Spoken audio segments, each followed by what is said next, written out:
Hello students, कैसे हैं आप सब। क्या आपने पिछला लेक्चर देख लिया? अगर नहीं देखा तो सबसे पहले उससे गो थ्रू होइए, फिर उसके बाद इसको देखिएगा, ठीक है। तो अभी तक हम लोग एटॉमिक स्ट्रक्चर में discovery of electrons, discovery of proton और डिस्कवरी ऑफ न्यूट्रॉन्स के बारे में बात कर चुके हैं। आज हम लोग उससे आगे बात करेंगे। तो उससे पहले एक क्वेश्चन कर लेते हैं। सबसे पहले आप इसको अटेम्प्ट करेंगे, ठीक है। उसके बाद आप इसका सॉल्यूशन देखेंगे। Compare specific charge ratio of electron, proton, neutron and alpha particle, ठीक है।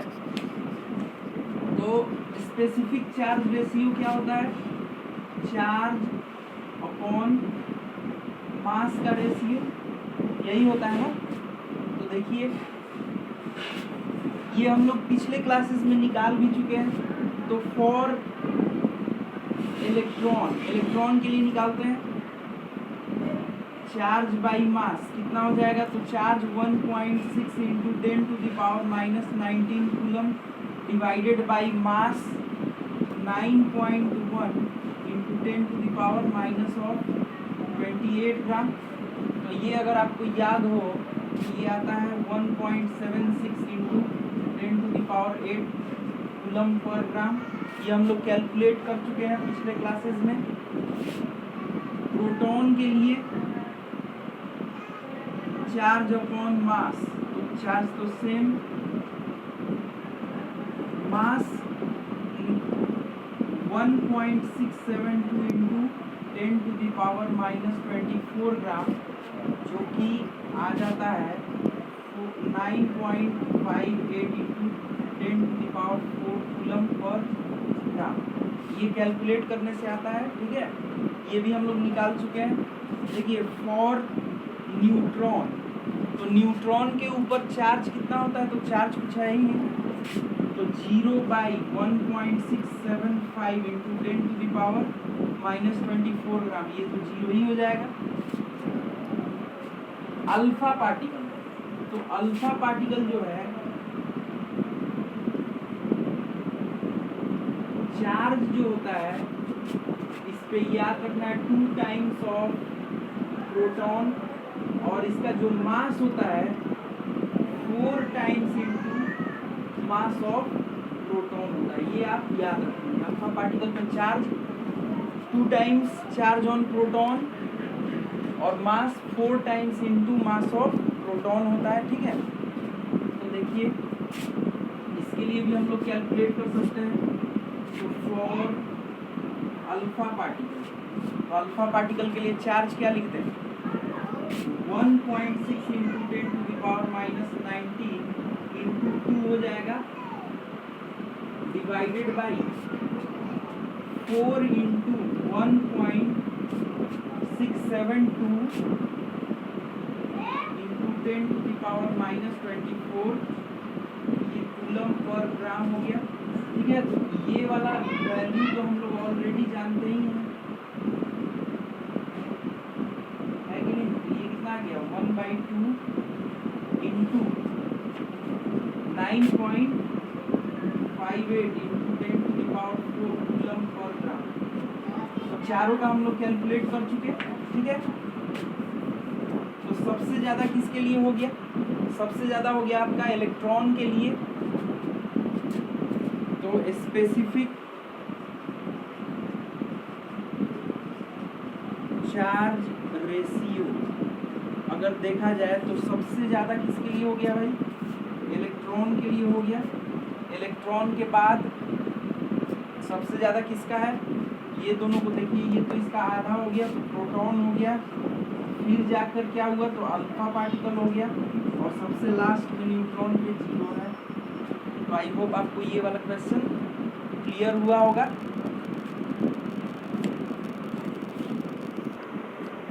तो आगे बढ़ते हैं। तो अब हम लोग को बात करना है एटॉमिक मॉडल्स के बारे में, है ना। तो आपको पता ही होगा, सबसे पहला मॉडल जिनका आया थॉमसन्स मॉडल। ये कोई आपके लिए नया चीज़ नहीं है, आप ऑलरेडी जूनियर क्लासेस में पढ़ चुके हैं। थॉमसन्स मॉडल क्या था? जो एटम है वो इलेक्ट्रॉन और प्रोटॉन से मिल के बना हुआ है। इनका कहना था कि जो क्या बोलते हैं, जो एटम है, atom is a positively charged sphere. Atom जो है एक पॉजिटिवली चार्ज स्फीयर है जिसमें electrons embedded, in which electrons are embedded just like seeds in a watermelon. जैसे वाटरमेलन में जैसे सीड्स होते हैं उस तरीके से इलेक्ट्रॉन उसमें इम्बेडेड है। ठीक है, तो आइए देखते हैं। और इसी के चलते ये न्यूट्रल बना रहता है क्योंकि पॉजिटिव और निगेटिव चार्ज दोनों प्रेजेंट है। तो इन्होंने इस तरीके से एक्सप्लेन किया एटम के न्यूट्रलिटी को। Atom is electrically neutral, it contains, इस मॉडल को प्लम पुडिंग मॉडल बोला जाता है। Atom is electrically neutral, it contains electrons and protons both. He assumed that an atom is a uniform sphere of positive charge, ठीक है, with electrons embedded in it, जिसमें कि electrons embedded हैं just like seeds in a watermelon. तो ये आपका हो गया थॉमसन्स मॉडल। तो अब बात करते हैं कि थॉमसन मॉडल में आखिर क्या क्या कमी था। तो सबसे पहला बात कि इन्होंने ये एक्सप्लेन नहीं किया कि मतलब ये तो बोल दिया कि भाई ये पॉजिटिवली चार्ज स्फीयर है और इलेक्ट्रॉन्स उसमें इम्बेडेड है, मतलब इलेक्ट्रॉन उसमें कैसे भी है।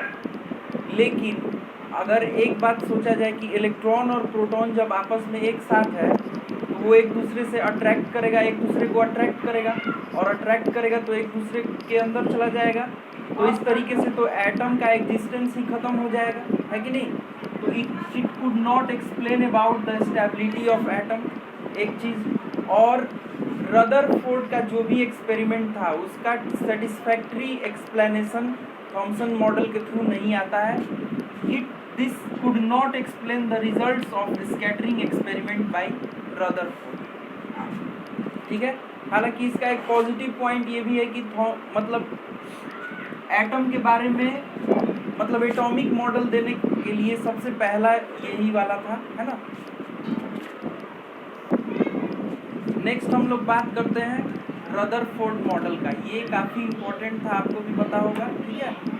ये एक तरीके से बोला जा सकता है कि माइलस्टोन था इसमें एटॉमिक मॉडल में। इससे बहुत कुछ चीज़ें क्लियर हुई। तो सबसे पहले रदरफोर्ड साहब ने क्या किया, अल्फ़ा पार्टिकल को बम्बार्ड कराया किससे, गोल्ड फॉयल से, thin sheet of gold foil से, जो कि काफ़ी पतला है, ठीक है, 100 नैनोमीटर, ये आप सोच सकते हैं। तो देखिए सबसे पहले क्या कराया जा रहा है, सोर्स ऑफ अल्फ़ा पार्टिकल है, ये रेडियो एक्टिव सोर्स है, यहाँ से अल्फ़ा रेज निकल रहे हैं, ठीक है। अल्फ़ा पार्टिकल यहाँ से निकल रहा है और लीड प्लेट का काम क्या है, इसको नैरो कर देना। नैरो करने से इसका इंटेंसिटी यहाँ पे पड़ेगा तो बढ़ेगा, ठीक है। यहाँ से बहुत सारे अल्फ़ा पार्टिकल्स निकल रहे हैं, रेज, तो ये इसको क्या करेगा, मतलब नैरो कर देगा ताकि इस पर अच्छे से पड़े, मतलब इंटेंसिटी ज़्यादा हो। He allowed a narrow beam of alpha particle to fall on very thin gold foil. देखिए ये गोल्ड फॉयल है और इसके पीछे फोटोग्राफिक प्लेट लगाया गया है, इसमें जिंक सल्फाइड का यूज़ किया गया है। ये पीछे जिंक सल्फाइड का यूज़ किया गया है ताकि स्क्रीन फ्लोरेसेंट हो सके, जो हम लोग इससे पहले भी पढ़ चुके हैं। इसका यूज़ क्यों किया जा सकता है, ताकि जो चमक हो वो हमको इधर से देखें तो ये दिखाई पड़े, रेज आता हुआ दिखाई पड़े, तो जिंक सल्फाइड से फ्लोरेसेंट स्क्रीन बन जाता है, नहीं तो ये हमको ऑब्जर्व भी हम नहीं कर पाएंगे। तो इसके लिए ऐसा सिस्टम बनाया गया है, ठीक है। फोटोग्राफिक प्लेट है, यहाँ से हम इधर से देख सकते हैं क्योंकि ZNS का कोटिंग यहाँ पर भी किया हुआ है ताकि स्क्रीन फ्लोरेसेंट हो सके, ताकि वो जो चमके तो हमको दिखे। तो ये हो गया आपका source of alpha particle, lead plate, gold foil. Whenever alpha particle struck the screen a tiny flash of light was produced at that point. यहाँ पे लाइट प्रोड्यूस हुआ तो अब हम लोग देखते हैं कि क्या क्या ऑब्जर्व किया गया, जो मेजर ऑब्जर्वेशंस थे उनको देखते हैं। तो आप इसको पहले नोट डाउन कर लीजिए, मतलब इस तरीके से वो सिस्टम अपना बनाए हुए था। तो अब हम लोग बात करते हैं कि क्या क्या ऑब्जर्व किया गया, ठीक है। तो देखिए ये अल्फा पार्टिकल है, अल्फा पार्टिकल्स, और ये आपका गोल्ड एटम हो गया, मतलब उसके एटम को हम लेके देख रहे हैं। तो क्या हुआ, बहुत सारे जो रेज थे बिना किसी डिफ्लेक्शन के निकल जाते हैं।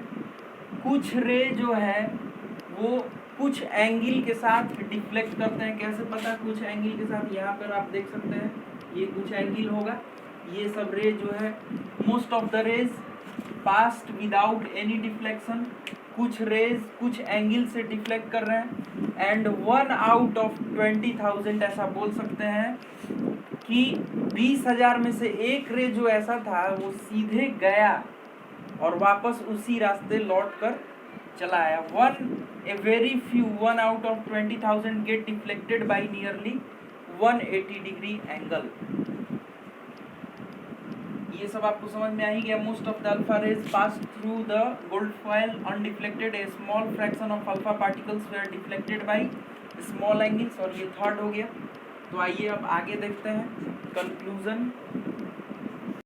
तो अब बात करते हैं इसके कंक्लूजन्स के बारे में। तो देखिए बहुत सारा रे अनडिफ्लेक्टेडली निकल गया, मतलब बिना किसी डिफ्लेक्शन के निकल गया। इसका मतलब हम बोल सकते हैं कि एटम के अंदर बहुत सारा स्पेस क्या होता है, एम्प्टी होता है, खाली होता है। और कुछ रे जो था वो कुछ डिफ्लेक्शन से निकला। तो कुछ डिफ्लेक्शन से निकला तो सबसे पहला बात तो ये है कि अल्फा पार्टिकल पॉजिटिवली चार्ज होता है। इसका मतलब है कि अंदर में जरूर कोई ना कोई पॉजिटिवली चार्ज कुछ स्फीयर वगैरह टाइप का है, जहाँ से अगर रे पास से निकल रहा है तो वो कुछ ना कुछ एंगल से निकल जा रहा है। पॉजिटिवली चार्ज स्फीयर इसलिए भी बोला जा सकता है। और डेंस है क्योंकि एक जो रे था वो सीधे गया, सेंटर के आसपास जो रे था वो सीधे गया और पूरा 180 डिग्री से डिफ्लेक्ट कर गया, मतलब गया और सीधे वापस आ गया। इसका मतलब कि कुछ ना कुछ पॉजिटिवली चार्ज स्फीयर जरूर उसके अंदर है, जिसके चलते जो रे जो पास से निकल रहे हैं वो डिफ्लेक्ट हो जा रहे हैं कुछ एंगल से, क्योंकि पॉजिटिव और पॉजिटिव में रिपल्सन होगा। और ये जो रे है सीधे टकरा गया, इसलिए 180 डिग्री से वापस आ गया। तो क्या क्या कंक्लूजन दिया गया, most of the space in an atom is empty, there must be a positively charge small sphere concentrated in a very small volume, बहुत कम वॉल्यूम, क्योंकि बहुत सारे रे बिना किसी डिफ्लेक्शन के निकले और जो इसके पास से निकला होगा वो कुछ ना कुछ एंगल से डिफ्लेक्ट कर रहा था। That repelled and deflected the positively charged alpha particles. हाँ ये वाला volume occupied by nucleus is negligibly small as compared to total volume of the atom. Total volume of atom जो होता है वो बहुत ज़्यादा होता है किससे, जितना कि स्पेस न्यूक्लियस ऑक्यूपाई कर रहा है। ये इस तरीके से बोल सकते हैं कि मान लीजिए कि एक 5 किलोमीटर ये एक प्ले ग्राउंड है आपका, इसका रेडियस हो गया 5 किलोमीटर। तो इसमें एक क्रिकेट बॉल है, यहाँ सेंटर पे क्रिकेट बॉल है, तो ये आपका न्यूक्लियस हो गया और ये आपका क्या हो गया, एटम। तो इस पॉजिटिवली चार्ज्ड स्फीयर को जो कि सेंटर पे कंसंट्रेटेड है उसने उसका नाम क्या रख दिया, न्यूक्लियस हो गया। तो इस तरीके से बोल सकते हैं कि न्यूक्लियस जो है वो पॉजिटिवली चार्ज्ड स्फीयर होता है। तो ये मेजर कंक्लूजन्स थे इनके। आगे बढ़ते हैं। तो इसके बेसिस पे रदरफोर्ड ने अपना मॉडल दिया, क्या था देखिए। रदरफोर्ड मॉडल क्या कहता है कि एटम के अंदर बहुत सारा पार्ट जो होता है वो क्या होता है, एम्प्टी होता है, ठीक है। The atom of an element consists of a small positively charged nucleus atom के अंदर एक न्यूक्लियस होता है जो कि पॉजिटिवली चार्ज होता है, which is situated at the centre of the atom, जो कि एटम के सेंटर पे होता है, जिसपे इंटायर मास, एटम का इंटायर मास प्रेजेंट होता है। क्यों? क्योंकि इलेक्ट्रॉन्स तो बाहर होते हैं और इलेक्ट्रॉन का मास प्रोटॉन के मास के नेग्लिजिबल है कि नहीं। तीसरा point, the nucleus is surrounded by electrons that move around the nucleus with a very high speed in circular path called orbits। इन्होंने एक नया नाम दिया ऑर्बिट। जो इलेक्ट्रॉन्स होते हैं वो ऑर्बिट में होते हैं और वो सर्कुलर पाथ में होते हैं और वो रिवॉल्व करते हैं अराउंड न्यूक्लियस। कैसे?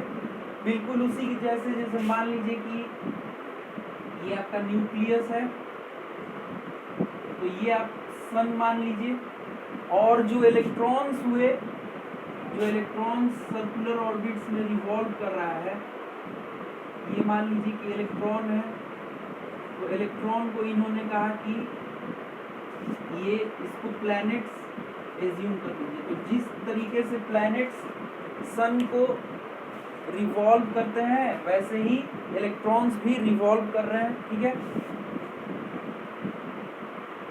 Fourth, electron and nucleus are held together by electrostatic force of attraction.